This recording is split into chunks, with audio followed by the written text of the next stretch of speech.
Hey everyone, I hope you're all doing well, and welcome back to the channel. And welcome to the MiG-23.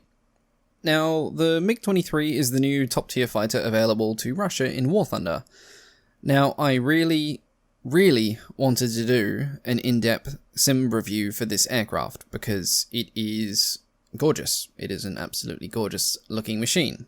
Unfortunately, I can't, for the sake of my sanity, do a full review, so I will do a quick review and also explain my reasons why you're not getting the usual full sim content, because this aircraft and top tier sim in general at the moment has got some serious issues.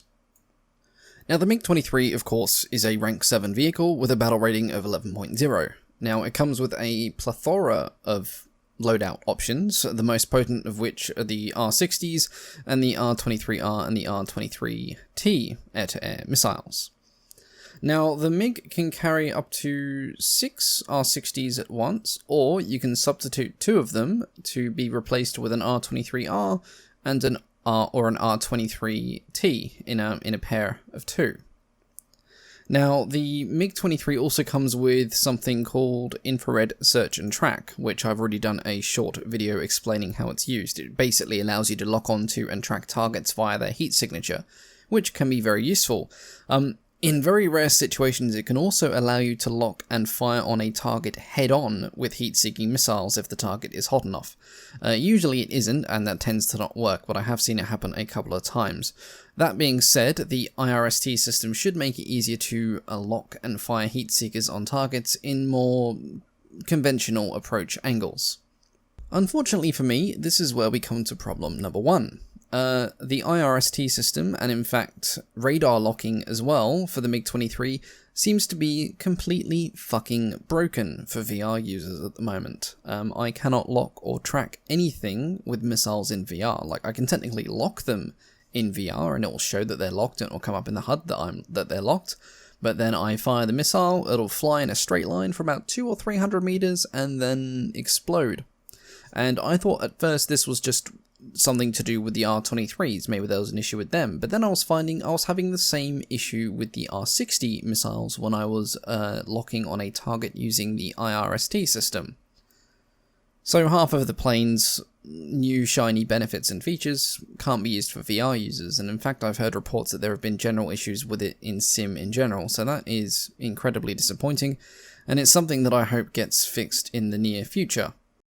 The other issue that I have with the MiG-23 is the gun sight is not actually aligned correctly unless you switch off the radar. Now, I haven't done a lot of research into the MiG-23 as to why that is happening, but as far as I'm aware, if your radar is on, your gun sight should still be semi-useful. At the moment, it is led completely too high, so you need to have the gun sight switched off if you actually want to be able to use the guns properly. The other issue that I have found with the MiG-23 is an issue with the respawn timer with sim, and this is an issue that I have with top tier sim in general. Now, for those of you who don't play sim, I'll just explain. Basically, with enduring confrontation, you've got different tiers. You've got tier 1 through to tier 7. So tier 7, the battle rating spread is 9.7 to 11.0. Now, the lowest battle rating, 9.7, let's take the Su-7 BMK here, for example, you can spawn in that jet right away. You don't need spawn points, you can take it out and fly it and earn spawn points, which are then used to fly the higher tier aircraft like the MiG-23.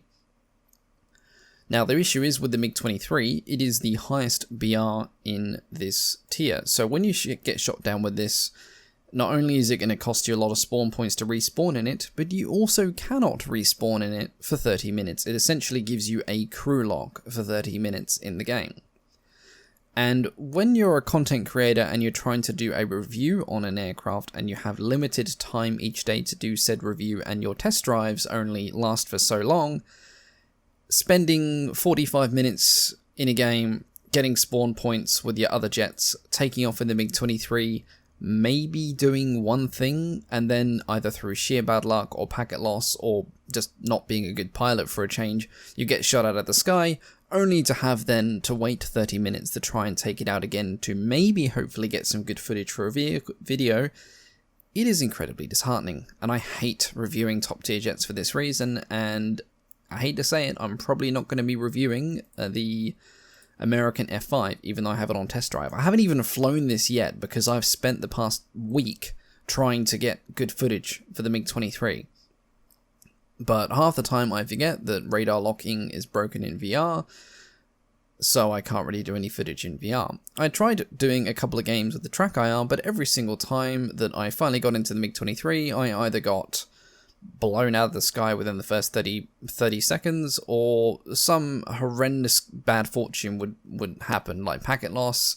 The other day, I was finally getting into a good game with the MiG-23. I actually got 2 kills, and then my internet died, which made my jet crash, and then when I logged back into the game 2 minutes later, I had a 30-minute respawn timer on it, and the match ended 15 minutes later anyway, so that was fantastic.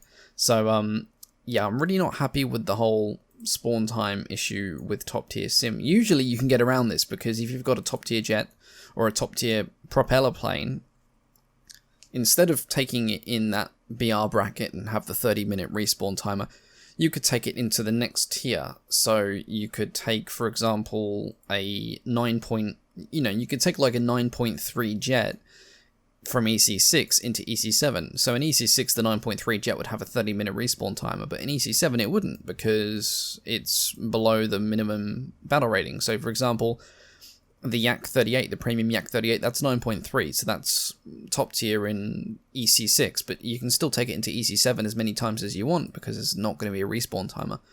That's fine. Unfortunately, that isn't the case with the MiG-23, because there isn't another tier above it yet. So I really wanted to do a full review of this MiG, but I can't, because it is just soul-crushing trying to get decent footage with it, and until the tracking system is actually fixed, I don't want to use it, really. It's killed my love of this jet in a matter of days, which is really disappointing, because it was really good. I'm really looking forward to actually enjoying it more.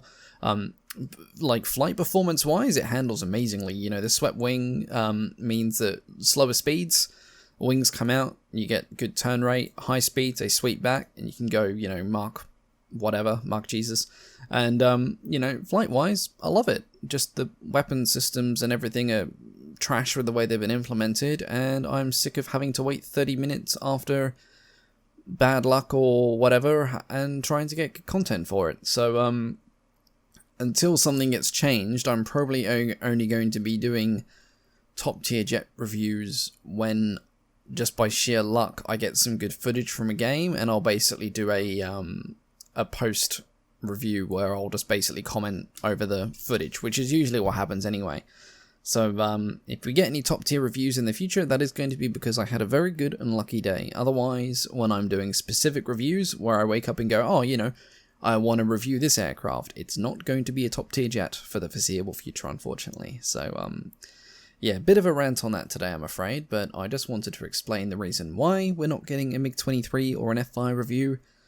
The simple answer is I don't want to do one. But anyway, enough doom and gloom about that. What we are going to hopefully get a review of in the near future is the Sea Vixen. I haven't actually had a chance to review it on this test drive, so I'm going to request another one if I can. To get a dedicated video out on this, because I did take it out in one game. It wasn't a particular good game, so it wasn't really review worthy, but I had a lot of fun in this thing, so stay tuned for that review at some point in the future. But I think I'm going to give jets a bit of a break for a while, go back to props, have some fun with them. I'm actually on holiday now, so all the videos you're going to see over the next week have been pre-uploaded anyway. This is just one that I'm throwing together quickly. And when I get back from my holiday, we will be getting stuck into some more sim content again. So thank you for bearing with me today on this small rant. And I hope you guys all have a wonderful day, evening, night, afternoon, whatever it is where you are. Thank you for listening.